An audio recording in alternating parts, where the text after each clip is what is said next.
Didier Burkhalter a surpris son monde en annonçant hier après-midi sa démission du Conseil fédéral pour le 31 octobre prochain. Après 8 ans de gouvernement, le ministre des Affaires étrangères a dit vouloir écrire une nouvelle page de sa vie, sans en préciser d'ailleurs les futurs contours.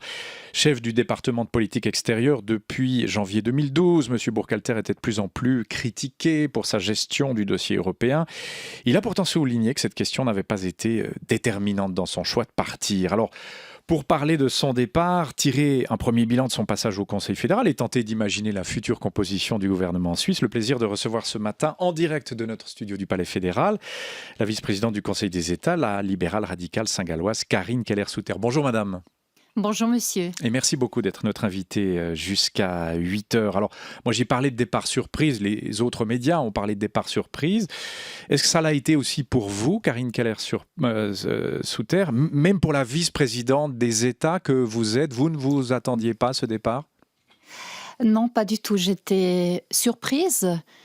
Peut-être aussi un peu choquée parce que je m'y attendais pas du tout. Et puis j'étais aussi triste parce que j'apprécie beaucoup Didier Burkhalter. Il a fait un très bon travail pour la Suisse et je ne me suis pas du tout attendue, comme d'ailleurs personne ne s'est attendu à cette démission, à ce départ. Oui, vous dites choqué, c'est un mot assez fort, le choc, hein, c'est plus qu'une émotion.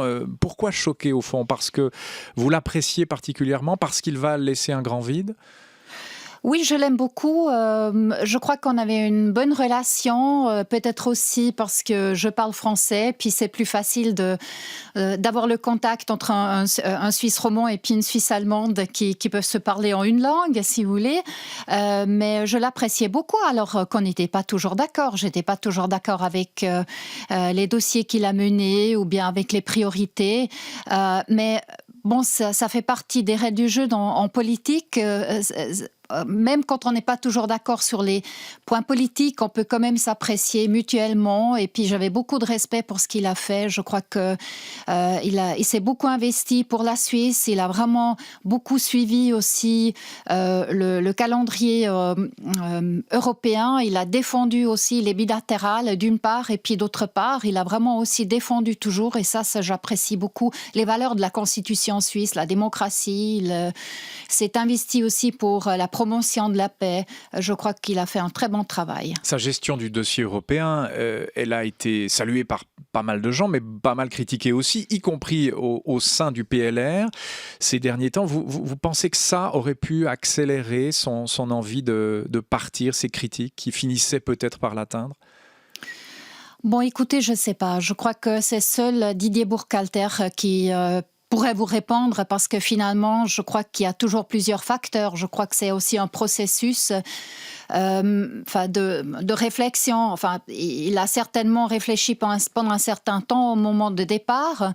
Et comme il l'a dit hier, dimanche matin, enfin ces derniers dimanches, pour lui, c'était assez clair Oui, apparemment, quand il s'est levé, c'était assez clair qu'il voulait partir. Mais je crois que c'est toujours un processus de réflexion et il y a différents éléments certainement qui ont joué un rôle. Et il faut aussi dire que 8 ans au gouvernement, aujourd'hui, avec le rythme selon lequel les conseillers fédéraux travaillent, 8 ans, c'est quand même aussi, je dirais, une période respectable. Ça veut dire qu'il faudrait mettre un cadre légal, pas plus de 2 législatures pour les conseillers fédéraux. Il faudrait aller jusque-là, vu la charge de travail, vu l'exposition encore plus forte qu'avant ?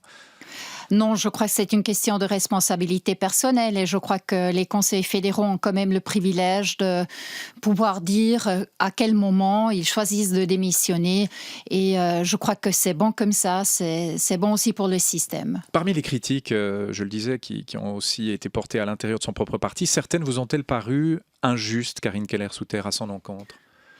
Oui, parce que bon, l'a critiqué, c'est vrai, pour la gestion du dossier européen, pour cet accord cadre qu'on négocie, que la Suisse négocie avec l'Union européenne. Moi, d'ailleurs, aussi, j'ai critiqué cet accord cadre.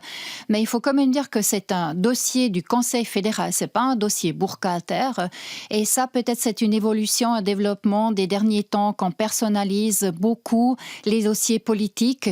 Alors que moi, ce que j'ai plutôt critiqué, c'est qu'il y a pas une gestion globale qu'on remarque, une empreinte vraiment forte du Conseil fédéral en tant que collège dans la politique européenne. Je rappelle que c'est le Parlement finalement qui s'est chargé de la mise en œuvre de l'initiative de l'UDC sur l'immigration de masse. Je suis assez sûre que c'est le Parlement aussi qui va prendre en main le dossier de la mise en œuvre ou de l'initiative RASA. Et là, il faut quand même dire que c'est le Conseil fédéral comme collège qu'on ne remarque pas beaucoup. C'est vraiment, il a beaucoup laissé au Parlement ces dossiers. Et je crois qu'il faudrait là une gestion plus forte, peut-être une direction plus forte que le Conseil fédéral voudrait prendre dans ce dossier. Donc le Conseil fédéral doit prendre ou reprendre le leadership en matière européenne. C'est ce que vous nous dites clairement ce matin. Oui, absolument. Je crois que même si le Parlement n'est pas d'accord, je crois qu'il y a des institutions différentes dans notre pays, mais je crois que c'est toujours mieux d'avoir en politique une position claire, parce que si vous avez une position claire, vous pouvez aussi avoir une discussion sur les différentes positions, sur les nuances que vous avez, et finalement c'est la majorité après qui décide. Mais si vous avez en face de vous une position qui n'est pas claire pour le Parlement, c'est assez difficile. Et c'est ça que je critique avant tout, parce que le dossier européen est un dossier décisif pour la Suisse. Il faudrait à tout prix que la Suisse puisse garder la voie bilatérale. Et il faudrait quand même sentir un peu quelle est la stratégie pour aboutir, la stratégie du Conseil fédéral pour aboutir, pour avoir du succès dans ce domaine. Alors, question directe, vous y faisiez allusion il y a un instant, est-ce qu'il faut abandonner l'idée soutenue par M. Burkhalter d'un accord institutionnel ou accord cadre avec l'Union européenne? Vous disiez que vous étiez en désaccord sur certains points. Est-ce qu'il faut abandonner cette idée? Je crois que maintenant, il faut terminer les négociations et puis il faut juger le résultat. Je suis plutôt sceptique, je l'avoue. Je crois que c'est difficile de trouver une majorité dans notre pays s'il y a une solution qui contient donc la Cour européenne de la justice, qui donnerait un avis, par exemple, sur une question juridique. Parce que là, on comprendrait mal. Je crois que aussi au Parlement, ceci... oui, serait difficile. Je crois qu'on trouverait difficilement des majorités pour ça. Mais je crois que le Conseil fédéral maintenant doit terminer ses négociations. Il doit soumettre la question au Parlement. Si le Parlement, ou bien plus tard encore le peuple, ne sont pas d'accord, il faut recommencer. Je crois qu'il faut quand même admettre que M. Burkhalter, ce qu'il voulait, c'est pas une adhésion à l'Union européenne. On a toujours reproché à lui d'être un turbo de l'Union européenne, etc., ce qui n'est pas vrai. Son projet, c'était toujours de stabiliser la voie bilatérale. Et puis là, je suis tout à fait d'accord avec lui.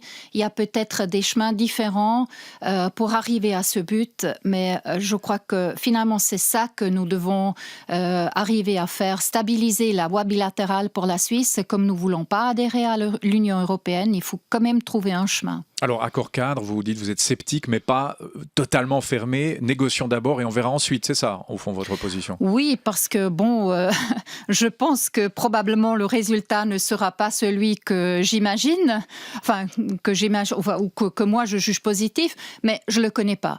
Alors, on ne peut pas parler d'un dossier dont on ne connaît pas le résultat. Ce que je dis tout simplement, c'est que le scepticisme, il est assez large, il est vraiment un peu dans tous les groupes au sein de la coupole, mais il faut quand même avoir le respect de laisser terminer le Conseil fédéral avec ses négociations et puis de juger les résultats une fois qu'il est sur la table. Alors, bilan et perspective, comme on dit, bilan de M. Burkhalter, perspective, succession, tout ça, on va l'aborder. D'abord, la presse, Esther Coco, vous lisez la presse alémanique chaque matin, le retrait de M. Burkhalter va permettre au gouvernement d'opérer, cette fois, un vrai virage à droite?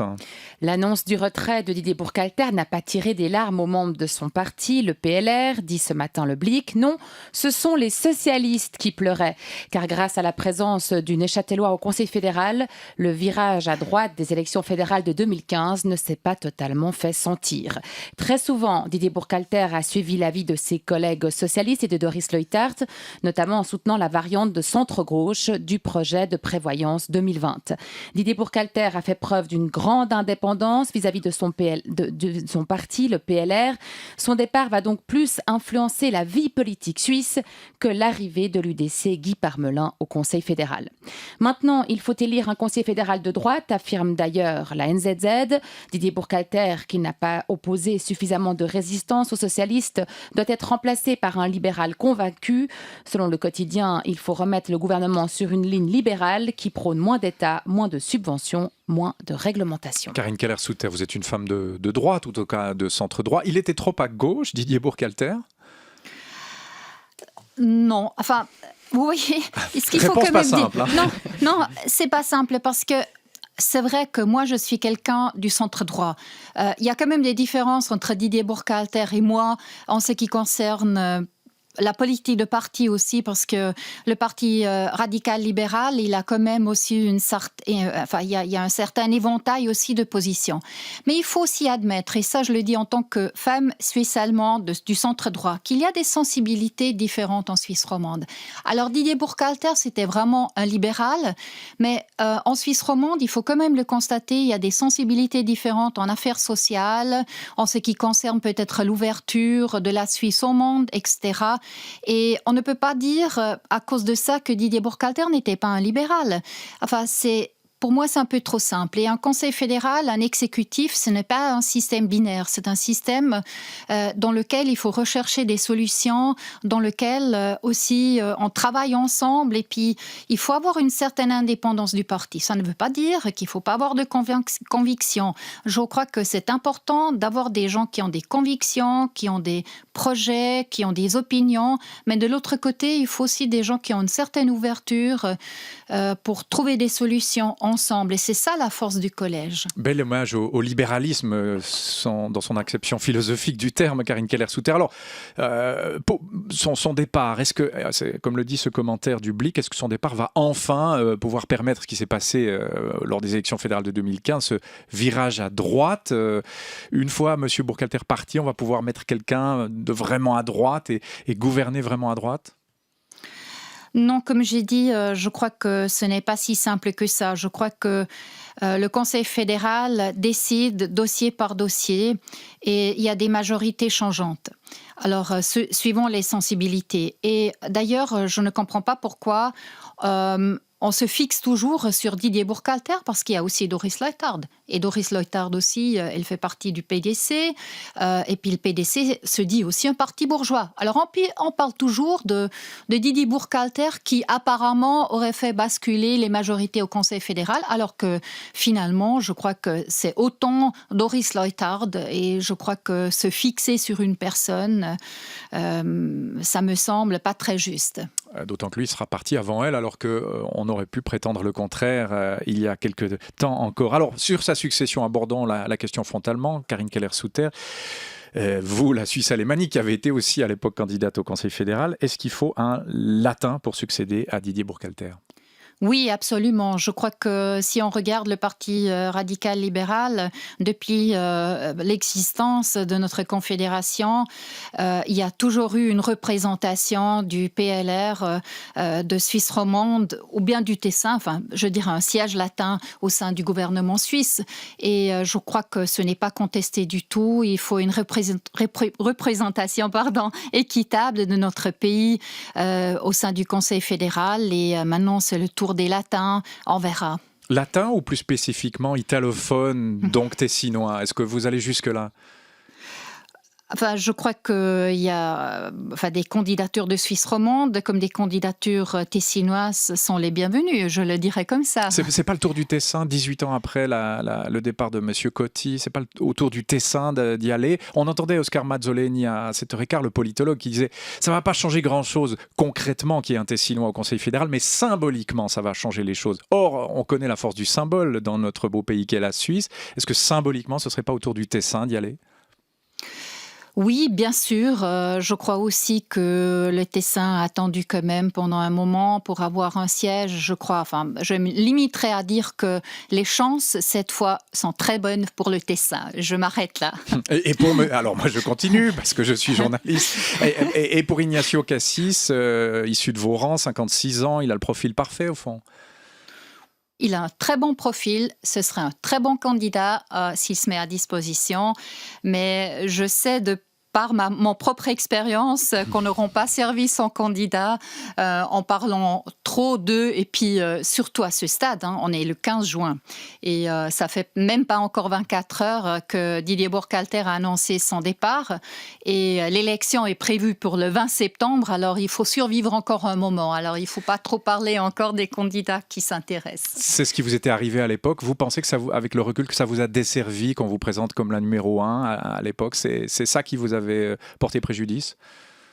Oui, aussi. Et puis certainement aussi le fait que j'étais une candidate de l'extérieur. J'étais conseillère d'État, j'étais pas un membre du Parlement suisse. Et je crois que ça, c'est quand même un désavantage. Il faut quand même voir que si, par exemple, il y a deux candidatures, une candidature du Parlement, que ce soit un conseiller national ou un conseiller aux États, et d'autre part, il y a un candidat ou une candidate de l'extérieur.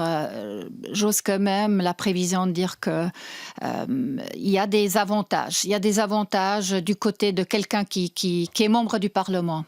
Une femme, alors on a parlé de la question latine, tessinoise, Monsieur Cassis, et une femme au fond. Pourquoi pas une femme aujourd'hui? Est-ce qu'il y aurait une femme romande ou tessinoise, ou en tout cas latine, qui serait prête à y aller? Est-ce que vous ne soutiendrez pas ça avant tout, une femme à nouveau au Conseil fédéral? Écoutez, moi, je voudrais bien que le PLR présente une femme. Enfin, pour moi, ce serait très important aussi d'avoir une femme au Conseil fédéral quand on a deux sièges, comme par exemple les socialistes. Pour eux, c'est assez clair d'avoir une femme et un homme. Mais je crois, et puis ça, c'est un sentiment, je crois que cette fois, la question de la région sera plus forte que la question homme-femme. Enfin, c'est un peu ma perception. Vous voyez, c'est un peu le ventre qui me dit ça. Ce n'est pas vraiment, c'est pas une analyse. Parfois, il faut écouter son ventre. Oui, il faut les deux. Il faut la tête, il faut le cœur, il faut la tête, il faut le ventre, il faut tous les trois. Mais je crois que cette fois, la question de la région sera quand même plus forte que la question du sexe. On vous entend. Une autre démission pourrait arriver dans les prochains mois ou prochaines années, celle de M. Jan Schneiderman. Et à ce moment-là, je vous repose la question directement. Vous seriez de nouveau sur les listes, assez en tête de liste, Karine Keller-Souter. Vous l'envisagez, ça ? Écoutez, j'ai déjà participé à cette émission une fois, je crois il y a à peu près 6 mois. Ou même d'autres fois, on m'a posé la même question. Je suis désolé, ça revient, mais c'est à cause de vos qualités naturelles, peut-être aussi, de politicienne, et c'est pour ça que je vous repose la question. Mais écoutez, j'ai toujours dit que je me suis mise à disposition du parti une fois, je n'étais pas élue, on a préféré à l'époque le conseiller fédéral Schneiderman, et alors j'ai toujours dit que j'ai pas d'ambition et j'ai fait une fois cette expérience.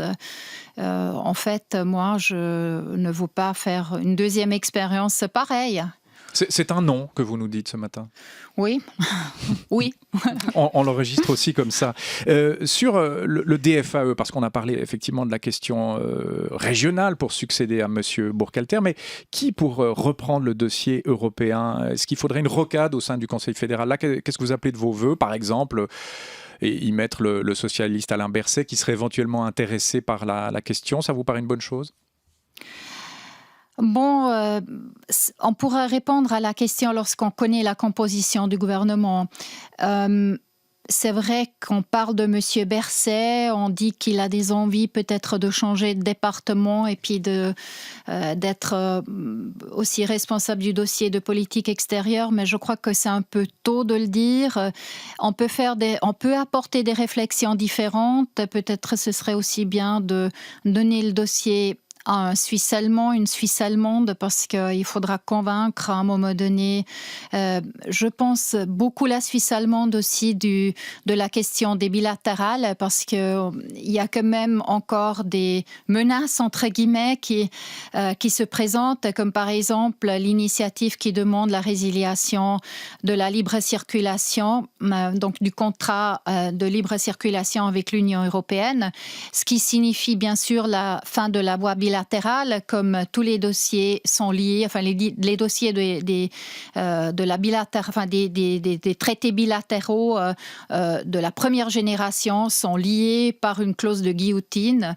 Alors, il faudra voir. Je crois que c'est trop tôt d'en parler, mais on verra. Plutôt un Suisse allemand, ça on retient aussi cet avis-là et cette analyse de votre part. Bon, il reste du temps encore jusqu'au 31 octobre, démission effective de M. Burkhalter. Une dernière question issue de la presse pour vous, qui êtes parfaite francophone, on l'entend. Le français qui sauve sa peau de justesse en Turgovie, Valérie Droux. Oui, on sent la presse romande soulagée ce matin. Retournement de situation, souligne 24 heures et la Tribune de Genève. La paix des langues tient bon. Le Früh Französisch, soit le français à l'école primaire, ne sera pas supprimé, a décidé hier le Grand Conseil turgovien. Et voilà le spectre d'une intervention de la Confédération pour faire respecter la stratégie des langues qui s'éloigne. L'avis des milieux économiques favorables au maintien du français en primaire a joué en faveur du statu quo, souligne pour sa part le Temps. Le vote d'hier clôt donc le chapitre turgovien de la guerre des langues, disent 24 heures et la Tribune. Mais le chapitre lucernois va s'ouvrir dès la fin des vacances d'été. La population va voter en septembre sur une initiative qui vise à enseigner une seule langue étrangère en primaire. Karine Keller-Souter, parfaite francophone, le disait. Est-ce que c'est une question importante à vos yeux ? Voilà, pour l'instant, le français ne sera pas supprimé des écoles turgoviennes aux primaires. Ça compte ? Bon, je dois dire que je suis contente de cette décision parce que je crois que ça soulage un peu le débat qu'on a eu quand même ces derniers mois en Suisse, parce qu'il faut faire attention de ne faire pas de la Suisse une question belge ou bien créer une situation belge en Suisse qui n'existe pas. Mais on parle de guerre des langues, est-ce que le mot n'est pas trop fort ? Je trouve qu'il est trop fort parce que c'est vrai, il faut l'avouer qu'il y a peut-être une sensibilité beaucoup plus grande en Suisse allemande pour l'anglais que pour le français. Et ça, il faut l'avouer. Et il faut aussi dire que, par exemple, moi, j'ai pas appris le suisse allemand, bien sûr, je l'ai appris en primaire, mais j'ai pas appris le français non plus en primaire. J'ai commencé le français en première classe d'école secondaire. Et il faut aussi voir que la génération de nos parents, par exemple, n'a pas vraiment parlé français. Mon père qui a fait son service actif au Jura, il savait commander une bière en français. Ça déjà, c'était pas mal pour survivre. Oui. C'était déjà pas mal pour survivre. Mais je veux dire qu'il faut faire attention aussi. Mais de l'autre côté, je vois quand même cet aspect de cohésion nationale parce que le français ou bien une langue étrangère, ce n'est pas seulement un instrument, parce que moi je refuse ces conceptions. Oui, c'est pas. Je refuse toujours ces conceptions de dire oui, l'anglais, on apprend l'anglais, c'est juste. C'est un instrument parce qu'il y a une économie internationale en Suisse, ou bien le français parce que c'est un instrument aussi pour communiquer. La langue, fait partie d'une culture. Alors, lorsqu'on apprend une langue, on apprend aussi une culture, on est prêt à apprendre quelque chose aussi sur un mode de vie différent, parce que la langue, ce n'est pas seulement un instrument, la langue, c'est vraiment une partie d'une culture, et puis le français, bien sûr, c'est une grande culture européenne qui est aussi partie de la Suisse, et puis je suis bien sûr contente, parce que nous sommes un pays plurilingue, et je crois que c'est une chance énorme pour les enfants suisses d'apprendre différentes langues à l'école. C'est une chance que n'ont pas tous les enfants en Europe. Karine.